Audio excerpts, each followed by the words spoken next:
Hello everyone, welcome back to my YouTube channel drama serial अराफ्ता episode number 1 की explanation के साथ मैं हाजिर हूँ। तो आज का एपिसोड बहुत ज़्यादा इंटरेस्टिंग होने वाला है, तो आपने वीडियो को लाजमी पूरा देखना है। तो कहानी की शुरुआत कुछ इस तरीके से होती है। आतिश और मरजान यानी कि जो कि हमारे हीरो एंड हीरोइन है, वो अंधेरी रात में एक जंगल में खोए हुए हैं, जिसमें आतिश को गोली लग जाती है। मरजान जो है वो आतिश को घसीट के आगे लेके जा रही है और यहाँ पे काफी इंटेंस माहौल दिखाया जा रहा है। आतिश को गोली क्यों लगी है वो मैं आपको आगे जाके बताती हूँ। तो अच्छा जी, यहाँ पे कहानी दिखाई जाती है 187 डेज पहले की, जिसमें मरजान जो है वो भाग रही होती है, उसके पीछे कुछ बंदे लग जाते हैं। मरजान को कुछ समझ नहीं आ रही कि वो क्या करे। एट द एंड उसकी नजर एक बोर्ड पे पड़ती है और वो जाके उस बोर्ड में छुप जाती है। मरजान जो है वो अपने आप को नेट में छुपा लेती है। साथ ही आतिश जो है वो उसके पास आ जाता है। वो काफी सरप्राइज हो जाता है कि ये मेरी बोर्ड पे लड़की क्या कर रही है। मरजान जो है वो आतिश को नजर उठा के देखती है और साथ ही जो है आतिश इंप्रेस हो जाता है। अच्छा, आतिश जो है वो मरजान से कहता है कि तुम फंस गई हो नेट में, मैं तुम्हारी मदद करता हूँ, तुम इससे बाहर निकल आओगी। लेकिन मरजान जो है वो उससे कहती है कि तुम मेरी हेल्प नहीं करो, मैं यहाँ से खुद ब खुद बाहर निकल सकती हूँ। अच्छा, किसी न किसी तरीके से ना जो मरजान जो है वो अपने आप ऊपर से नेट उतार के थोड़ा सा साइड पे जाती है, वो गिरने लगती है। तो आतिश जो है वो उसको संभाल लेता है। मरजान जो है वो आतिश को कहती है कि तुम प्लीज मुझे हाथ मत लगाओ, मैं अपने आप को खुद संभाल सकती हूँ। आतिश जो है वो मरजान को छोड़ देता है और मरजान जो है वो बोर्ड पे गिर जाती है। तो मरजान जो है वो आतिश को कहती है कि ये तुम किस तरह के इंसान हो, तुम्हें इंसानियत नाम की तुम में चीज नहीं है, मैं गिर गई हूँ। तो आतिश कहता है कि तुमने मुझे खुद ही तो बोला था कि तुम मुझे हाथ मत लगाओ, अब देखो तुम खुद ही गिर गई हो। बहरहाल यहाँ पर मरजान जो है वो आतिश से कहती है कि जल्दी से बोर्ड को टर्न करो, मुझे घर जाना है, मेरी फैमिली परेशान हो रही होगी। लेकिन आतिश कहता है कि हम जल्दी घर वापस नहीं जा सकते, मैं अपना काम पूरा करके ही बोर्ड को टर्न लूंगा। मरजान जो है वो कहती है कि तुम मेरे साथ ऐसा नहीं कर सकते। आतिश कहता है ये बोर्ड मेरी है और यहाँ पर रूल्स मेरे ही फॉलो होंगे, तो मैंने जो तुमने बात की है तुम्हें मेरी बात माननी होगी। लेकिन मरजान जो है वो आतिश को इतना इंसिस्ट करती है कि एट द एंड आतिश जो है वो मरजान की बात मान लेता है, बोर्ड को टर्न करता है और मरजान को बोर्ड से उतरना नहीं आता। तो आतिश जो है वो मरजान की थोड़ी मदद करता है ताकि वो बोर्ड से उतर सके। अरे जैसे ही मरजान बोर्ड से उतरती है तो वहां से भाग जाती है। मरजान जैसे ही थोड़ा आगे जाती है तो फिर वो देखती है वही बंदे दोबारा से उसका पीछा कर रहे होते हैं। तो वहां से मरजान दोबारा भागना शुरू करती है और वो समुद्र के किनारे आ जाती है।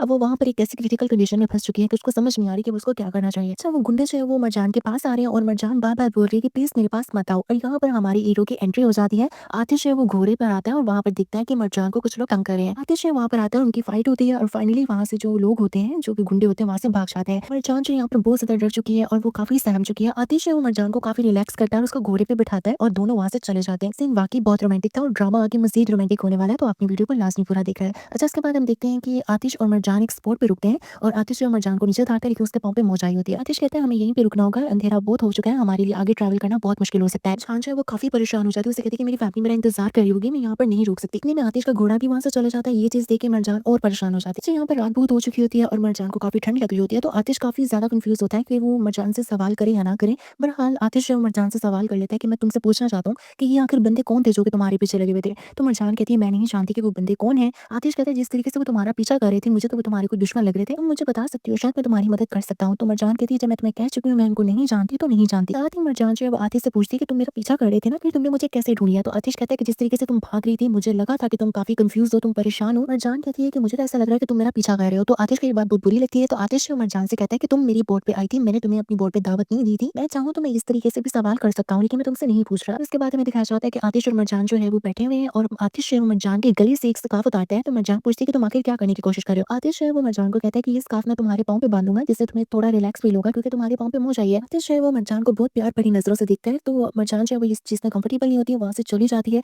और भागने की कोशिश करती है, लेकिन उसके पीछे दोबारा फिर से गुंडे पड़ जाते हैं। मरजान जो है वो भाग के कोशिश करती है कहीं छुपने की और वो कहीं जगह पे छुप जाती है। आतिश जो है वो पीछे से आके पकड़ लेता है मरजान को और उसे कहता है खामोश हो जाओ, शोर मत करना। दूसरी साइड पे हमें आतिश की फैमिली दिखाई जाती है जो कि बहुत परेशान होती है और मरजान जो है वो आतिश का शुक्रिया अदा करती है। आतिश कहता है कि तुम्हारी जगह कोई भी होता तो मैं इसकी जरूर हेल्प करता। अच्छा, यहाँ पर ना मरजान को काफी ठंड लग रही होती है, तो आतिश जो है मरजान को कहता है कि तुम मेरे पास आके बैठ जाओ, थोड़ा तुम वार्म फील करोगी। अच्छा, उसके बाद जो मरजान जो है वो आतिश का नाम पूछती है कि तुम मुझे अपना नाम बताओ। तो आतिश जो है वो अपना नाम उसको बताता है कि मेरा नाम आतिश है। मरजान जो है वो अपना नाम आतिश को बताने लगती है, लेकिन आतिश कहते हैं मैंने तुम्हारा नाम नहीं पूछा। अच्छा, मरजान कहती है कि उसके बाप ने पूरा इस्तांबुल अपने सर पे उठा लिया होगा, वो बहुत परेशान होगी। अच्छा, ये बात जो है ना वो आतिश को पसंद नहीं आती, क्योंकि आतिश को लग रहा होता है कि यहाँ पर मरजान थोड़ा कंफर्टेबल फील नहीं करी। बहरहाल वहां से आतिश जो है वो कहता है कि मैं सोने जा रहा हूँ, तो मुझे डिस्टर्ब नहीं करना। फिर सुबह हो जाती है, फिर मरजान जो है एक साइड पे सो रही होती है, आतिश उठ चुका होता है। आतिश जो है वहाँ पर आग लगा रहा होता है ताकि थोड़ा सा इन्वायरमेंट फॉर्म हो जाए। आतिश जो है वो मरजान के पास आता है, उसको ब्लैंकेट देता है ताकि वो थोड़ा सा कंफर्टेबल होकर सो सके। आतिश जो है वो मरजान को बहुत प्यार भरी निगाहों से देख रहा है। ये सीन वाकई ही बहुत ज्यादा रोमांटिक होता है। ऐसे साथ ही जो है वो मरजान की आंख खुल जाती है और मरजान कहती है मुझे समझ ही नहीं है कि मैं कब सोगी। साथ ही घोड़ा वापस आ जाता है। ये चीज देख के मरजान काफी खुश हो जाती है। आतिश जो है वो अपना फोन मरजान को देता है, उससे कहता है तुम अपनी फैमिली से कॉल पे कांटेक्ट कर लो ताकि वो परेशान ना हो। अच्छा, उसके बाद हमें दिखाया जाता है कि आतिश और मरजान घर पहुंच जाते हैं। मरजान जो है वो आतिश को काफी इंसिस्ट करती है कि तुम प्लीज एक दफा मेरे बाप से मिलो, बहुत अच्छा लगेगा तुम्हें मिलके। अच्छा, यहाँ पर हमें दिखाया जाता है कि जो मरजान के डैड होते हैं वो आतिश को देख के काफी गुस्से में आ जाते हैं। भी हैदर अंकल जो है वो आतिश का शुक्रिया अदा करते हैं। हैदर अंकल जो है वो आतिश से कहते हैं कि मैं चाहता हूँ कि तुम आज रात का खाना मेरे घर में खाओ। तो आतिश जो है वो इसके लिए मान जाता है। अच्छा, उसके बाद मरजान जो है वो अंदर चले जाती है और उसकी फैमिली जो है वो वेलकम करती है मरजान का, क्योंकि वो काफी परेशान हो जाती है। दूसरी तरफ आतिश की फैमिली जो है वो भी वेलकम करती है आतिश का। आतिश की मॉम जो है वो आतिश से पूछते हैं कि तुम कहाँ पर थे, मैं तुम्हारे हमारे लिए काफ़ी फ़िक्रमंद थी। फिर वो बताता है कि मैंने आपको कितनी दफ़ा बोला है कि आप मेरे लिए परेशान मत हुआ करें। तो जब वो अपनी मदर को बताता है कि हैदर अंकल ने उनको खाने पे इनवाइट किया है, तो वो आज रात वहाँ पर खाना खाएगा। ये बात सुन के जो है आतिश की मदर का मूड काफ़ी ऑफ हो जाता है। वो क्यों ऑफ हो जाता है वो मैं आपको आगे जाके बताती हूँ।